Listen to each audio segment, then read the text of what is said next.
All right, today we're putting a really fascinating project on the examination table. It's called Olea Digitalis, and we're going to give it a full digital checkup to see how it's doing. So let's scrub in and see what we find. So, the big idea behind Olea Digitalis is actually brilliant. It's trying to solve a problem that's basically as old as olive oil itself, and that's trust. The whole point is to use blockchain technology to guarantee that the olive oil you're buying is the real deal, connecting you, the consumer, directly to the very groves where it all started. And here's how that vision is supposed to work in practice. It all starts by mapping an individual tree with a QR code. That tree's data gets logged on the blockchain, and then the harvest is tracked. Once the oil is bottled and certified, you can just scan the bottle with your phone and see its entire history. It's meant to be this unbreakable chain of trust, all the way from the tree to your kitchen table. So that's the big, beautiful, ambitious idea, right?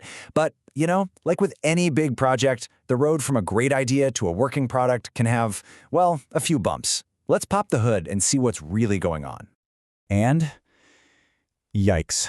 Here's our first major symptom, a 503 server error. Now, this isn't just some little bug. This is a big red flag. It means the entire back-end system can't even start up. So despite that amazing vision, right now our patient is basically dead on the table. Okay, so that server error, that's just the most obvious problem. When we dug deeper, our diagnosis found that the project is so close to being done, but it's hit this massive wall. We're calling it the 65% problem, and it's completely blocking the launch. But look, it's not all doom and gloom. The core architecture, the bones of the project, is actually pretty solid. About 65% of it is ready to go.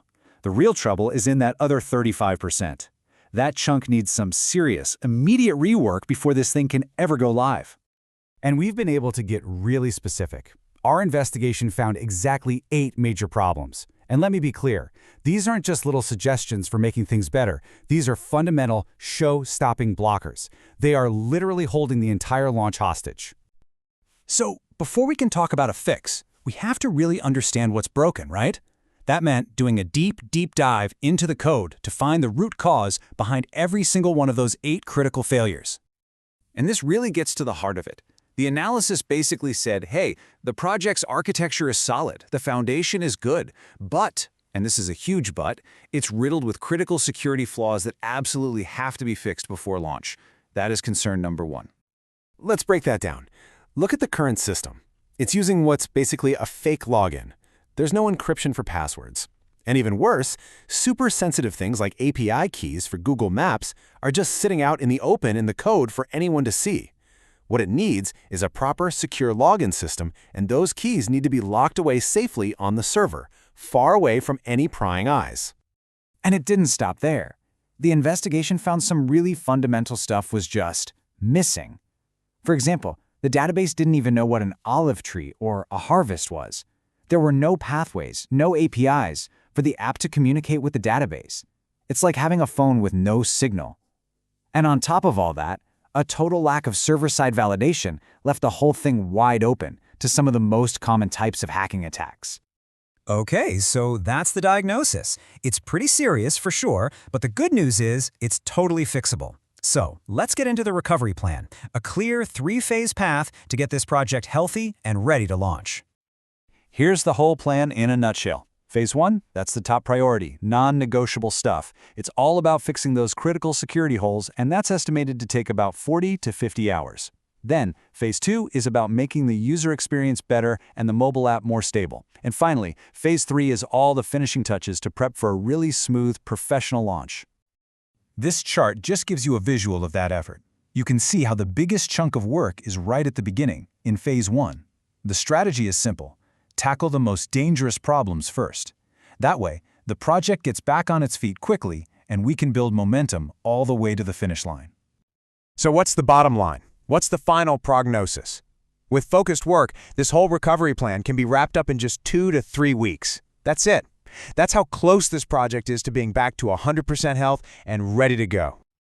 So, now that we have a clear treatment plan, what does a full recovery actually look like? Well, it means we finally get to connect all this fixed, secure code back to that original, powerful vision we started with.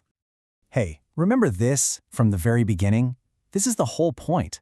A fully recovered Olea Digitalis platform means this whole tree-to-table process isn't just a dream, it's a reality.